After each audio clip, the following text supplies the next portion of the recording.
Hi guys, kamusta? Ako nga pala si Glenn. Almost 2 years na nagtatrabaho dito sa bansang Saudi Arabia. May pangarap pero minsan tinatamad. Simple lang ang pangarap ko sa buhay. Magkaroon ng magandang kinabukasan. Syempre, makatulong sa pamilya. Noong araw na hindi pa ako nakakapag-abroad, sobrang saya ko. Pero ngayon andito na ako sa abroad. Parang gusto ko na umuwi. At dahil ginusto ko ito, syempre, sinimulan natin. Tatapusin natin ito. Minsan iniisip ko sa sarili ko, sana bumilis ang takbo ng taon para matapos na at makauwi na din ako. Hindi pala madali kapag napalayo ka sa mga mahal mo sa buhay, lalong lalo na sa mga anak mo. Araw-araw lagi kong iniisip, sana hindi na lang pala ako nag-abroad. Hindi sana hindi pa ako napalayo sa kanila. Malaki kasi sila na wala ako sa tabi nila. Pero ganun siguro talaga ang buhay, kaya kailangan natin magtiis. Wala naman sigurong magulang na gugustuhin mapalayo sa mga anak niya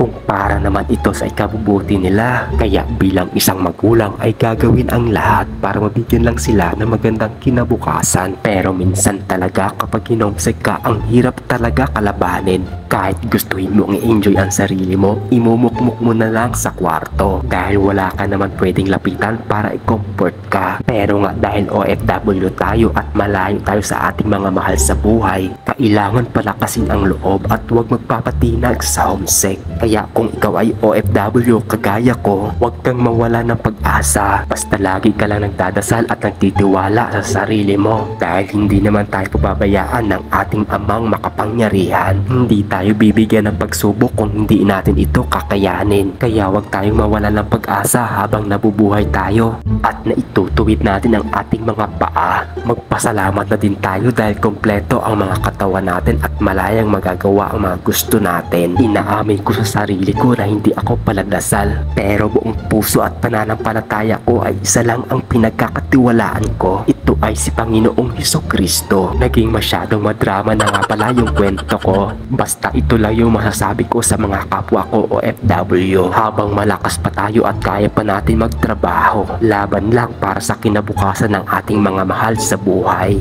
Bago nga pala matapos ang video na ito ay papasok na nga rin pala ako sa trabaho. Kung hindi ka pa nga pala nakapollow sa page ko, follow mo na nga pala ako para sipagin pa tayo mag-upload. Ito lang muna for today's video at wala muna tayong luto. So paano guys, hanggang dito na nga lang pala. Takits na lang hanggang sa susunod na vlog. Salamat sa panonood at sa walang sawang pagsuporta. Andito na nga pala ako sa baba at yan yung makikita nyo sa labas. Yan nga pala yung mga sasakyan na ginagamit namin papuntang store. Tamang lakad na ako papunta doon sa sasakyan namin. So ayun guys, paano, hanggang dito na lang. May napansin nga din pala ako, may biglang dumaan na eroplano. Nag-wish nga lang din pala ako, sana makauwi na ako after 2 years. Bye bye, thank you for watching.